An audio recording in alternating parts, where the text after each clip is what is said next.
За бүгдэнд нь өглөө өдөр орой минь Daily Vlog-ийн 2 дахь өдөр эхэлж байна. Өнөө өглөө хотоодныхоо ашигтай эмийг уугаад тэгээ өглөө гараад ажилдаа явсан байгаа. Ажилдаа явж байхдаа машинда бичлэг хийгээд утас тогтоогч маань өдөрчсөн чинь жоохон унж асуудалтай байсан. Ер нь бол яг ингээд өглөө болгон маш өөр шинээр хэлж байгаа. Тийм болохоор илүү их тац зүгт чанархыг хичээж байгаа гэсэн. Одоо ингээ гараад ажилдаа явж байна. Уцаа унхаагаад нэлээд сандарсан. За тэгээд ажилдаа ирээд манай ажлын PM office цаавал Сүхбаатар дүүргийн 1-р хавьд өгдөг. Mobcom-ийн борлуулалтын албанд борлуулалтын хэрэгслээр ажилладаг байгаа.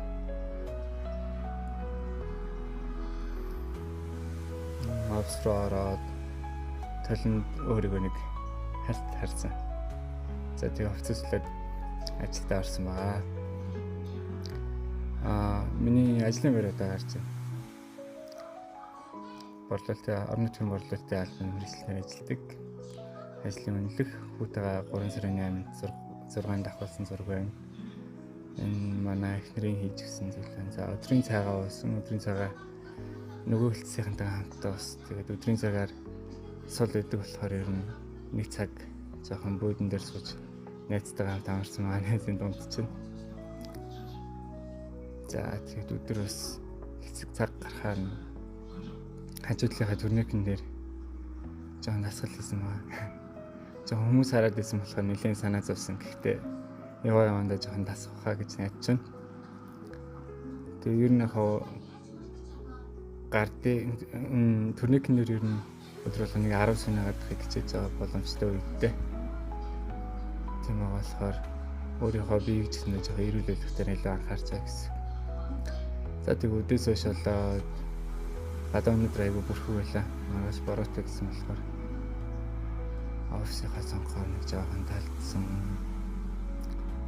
Энэ нөгөө хотын төвдөд болох нэлээд төгсрөхтэй байдаг.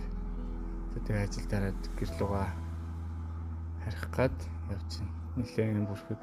Өнөөдөр бол харьцангуй бороо орсонгүй. Өчигдрийг өдөл нэлээд сэрэг хүм байлаа. Маргааш бороотой гэсэн болохоор энэ бэлдээд гарнаа. За тэгээд орой гэртээ ирээд дахиад 10 сая нэсэн байгаа. Тэгээд цаашдаа илүү сонирхолтой зүйлсүүд амьдралд тохиолдох юм бол оролцоод явах гэж хичээх болно.